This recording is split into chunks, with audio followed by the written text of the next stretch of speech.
Bienvenue. Alors aujourd'hui, on va regarder de plus près des documents qui racontent une histoire assez singulière de lignée politique. Ça se passe au sein du PDCI-RDA, le parti historique ivoirien. On parle de la famille Koulibaly-Lazeni, le père et le fils. L'idée, c'est de voir à travers ces textes comment un engagement politique peut se transmettre d'une génération à l'autre et qu'est-ce que ça nous dit sur la fidélité sur le long terme, quoi. Et juste pour situer un peu, faut rappeler les bases du parti, posées par Félix Houphouët-Boigny.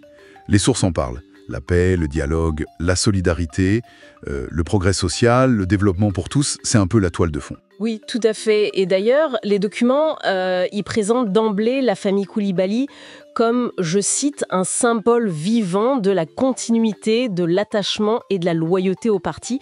Donc c'est présenté comme un cas, disons, exemplaire. D'accord. Alors, commençons par le père, comme le font les sources. El Hadj Koulibaly Lazeni Namogo Poto. Son CV, tel qu'il est décrit, est assez impressionnant quand même. Magistrat, hors hiérarchie, ça veut dire tout en haut de la magistrature, ministre de la Santé, de la Justice, président de la Cour suprême, ambassadeur, même président de la SEC Mimosas, le club de foot, et membre du conseil politique du PDCI. Une figure centrale, quoi. Oui.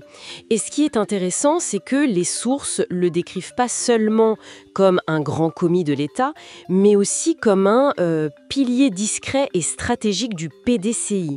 Cette discrétion, apparemment, ça lui aurait permis de maintenir l'influence du parti dans les institutions, même dans des moments compliqués, les périodes de turbulence politique. Grâce à son intégrité, sa compétence reconnue, sa fidélité aux idéaux d'Houphouët est présentée comme totale jusqu'à sa mort en 2010. Et il aurait transmis cet amour profond pour le pays et le parti. Et cet héritage, visiblement, il ne s'est pas perdu. Les textes insistent beaucoup sur le rôle du fils, docteur Lazeni Koulibaly. Il reprend le flambeau en quelque sorte. Et là aussi, on parle de postes clés dans le parti. Vice-président, coordinateur général délégué pour le Nord, c'est une grande région, secrétaire exécutif pour le suivi-évaluation, membre du bureau politique, bref, il est au cœur de la machine. Exactement. Et il incarne ce que les documents appellent une loyauté politique rare et précieuse, surtout aujourd'hui où les parcours politiques sont parfois plus sinueux, disons. Il est vu comme faisant partie d'une nouvelle génération d'élites politiques conscientes de leur héritage. Et si on regarde plus largement, son soutien affiché à l'actuel président du parti, Cheikh Tidiane Thiam, est interprété dans les textes comme une preuve que l'intérêt du parti passe avant les ambitions personnelles. Ça colle à l'esprit originel du PDCI, selon cette lecture. D'accord. Et les sources soulignent bien que ce n'est pas qu'une affaire de postes qui se succèdent, mais vraiment une transmission de valeurs. Il y a même une sorte de parallèle qui est fait.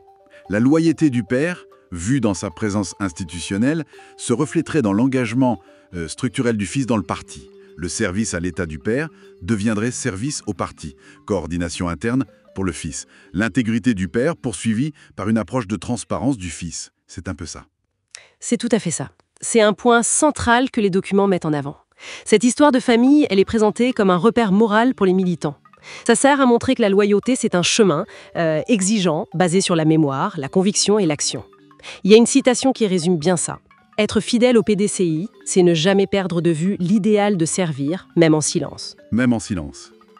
Intéressant. Oui, ça suggère un dévouement qui ne cherche pas forcément les projecteurs, quoi. Alors, si on essaie de synthétiser, ce cas de la famille Koulibaly tel qu'il nous est présenté, ça illustre de manière assez forte comment une fidélité politique peut durer, se transmettre entre générations, en se basant sur des principes comme le service, l'intégrité, au sein d'un parti comme le PDCI-RDA. Exactement.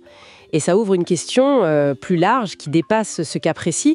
Comment ces dynamiques de transmission de loyauté, qu'on peut parfois voir comme une sorte de continuité presque dynastique dans les partis, comment est-ce qu'elles interagissent avec l'évolution générale des institutions politiques, des identités des citoyens, dans des sociétés africaines qui bougent très vite ? C'est une question ouverte, assez stimulante, je trouve. Quelque chose à garder en tête.